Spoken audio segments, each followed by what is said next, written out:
Good morning, everybody. This is Scott from the Silverton Texas Astro Box, coming to you with a short little video I made regarding the Skywatcher SolarQuest HelioFind Alt-Azimuth mount designed for solar viewing only.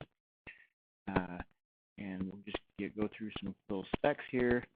It's got an 11-pound payload capacity. It is an Alt-Az motorized mount, so no equatorial mode on this one. We'll talk about that in the pros and cons later. Uses a V-style dovetail, so you can connect. I personally have a LUNT 50 on it. Works very well for me. HelioFind auto alignment and tracking does very well with that. Has an 8-way joystick for dialing in if you're not satisfied with what the scope is doing, which so far seems to be okay. And you've got the tripod, basically your 1¼ inch aluminum tripod, lightweight. Seems to do okay in the wind. Really haven't had any problems with it so far. It's been very stable. And it's powered by 8 AA batteries or the included 12-volt adapter, which we'll get into later. There's a gotcha in there. And it has built-in GPS, which is the reason I bought it. So anyway, it shows up in a nice little box, 5 little boxes inside and an instruction manual. The funny part about this is of the 5 boxes, 3 of them actually contain the mount, and 2 are empty for packaging only. I'm kind of surprised that they went to the expense of making empty boxes instead of just putting bubble wrap or something in there. But hey, whatever works. So nicely packed. Tripod folds out. Pretty straightforward. There's a little accessory tray mounted to the bottom of it. You can add, lend some stability to the mount when the legs are extended. The legs do fully extend beyond what you see here to another 2 feet or so. Comes with the HelioFind mount and the tracking head. Has its own built-in camera for dialing in on the sun and tracking. It does a very good job.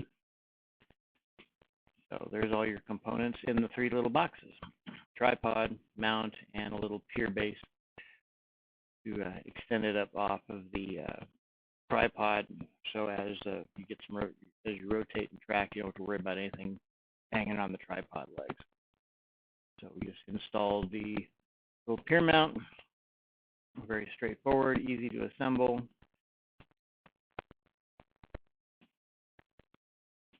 And that leaves us with the head itself. Very robust. It's got some good weight to it. It can handle up to 11 pounds. See this part down here screws into the bottom.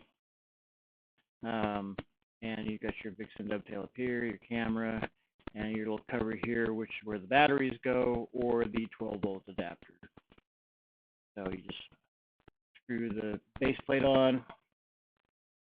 No tools required.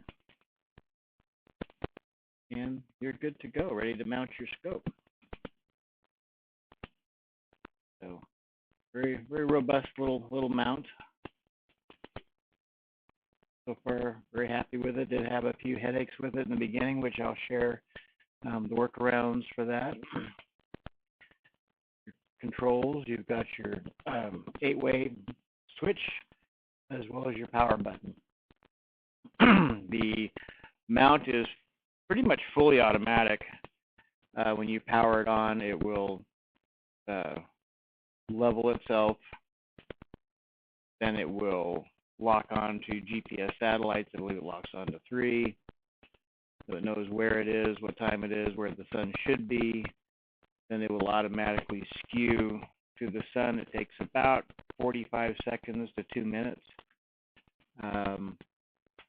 And if it's not quite in center, just because different scopes, different dimensions, different field of view, you can use the 8-way controller to dial it into center, and then once it's center, it tracks very well. I've done so far 2-hour time lapses on the sun, and haven't had to make any adjustments. Tracked very well. So I want to get a close-up of this little case cover right here where the batteries go. It comes with a little 8 AA battery holder. Batteries not included. Little 9-volt connector, you might be familiar with. And it comes with the 12-volt adapter. This is the 12-volt adapter that they mention in the advertising. It is not the AC adapter that you would plug into the wall. You need to have I had to buy an Adaptec 12-volt AC adapter to plug into that, and then you basically just swap out the 8 battery pack with this little guy, and it snaps in place, and you're good to go. So here's just some more information on the external battery supply. It wasn't clear when I bought it that it required. I thought it came with the cable, assuming AC adapter.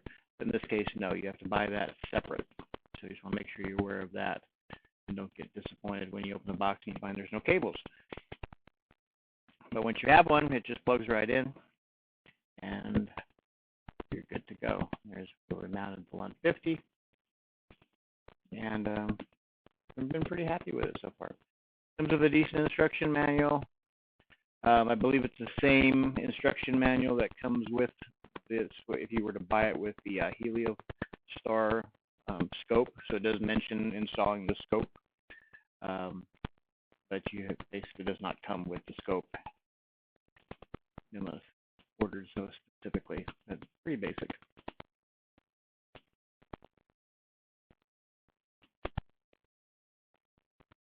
It's on observing the sun. Don't look at it without proper gear. That's the standard warning. But anyway, going back to a couple of things I wanted to bring to your attention. I'm going to have a video here shortly in a few moments with an example of booting it up. The main gotcha that I found was for reviewing through an eyepiece. Fantastic. But if you're going to mount a camera and a mini PC like I did, the mini PC with the USB cable does cause some interference with the scope's GPS lock in the very beginning initialization process. So the recommendation is to power on your mount, let it do its thing, track to the sun, then power up your ASI Air or your mini PC or whatever's controlling your camera as that USB cable from the eyepiece to the ASI Air or mini PC or external device can cause interference with the GPS lock, and it can take 5, 10, 15, half an hour to get the GPS lock, and that was the struggle I had in the beginning. I was very frustrated with it, and once I found on cloudy nights a tip regarding the ASI Air to turn that off, and then since then it just dials in 100%. So now what I thought was going to be a frustrating piece of kit has turned into a nice luxury item. So anyway, thanks so much for watching, and we're going to have a short demonstration video here connecting momentarily. Thanks. Okay, good morning. Here's a video of the Skywatcher SolarQuest HelioFind mount. I just want to give a quick boot up to go along with the other information provided on this video. I've got it connected to the LUNT 50 and a Chewy mini PC that'll be controlling SharpCap. And I just want to give you a quick example. We're going to power it on. A little red light comes on. And start counting here.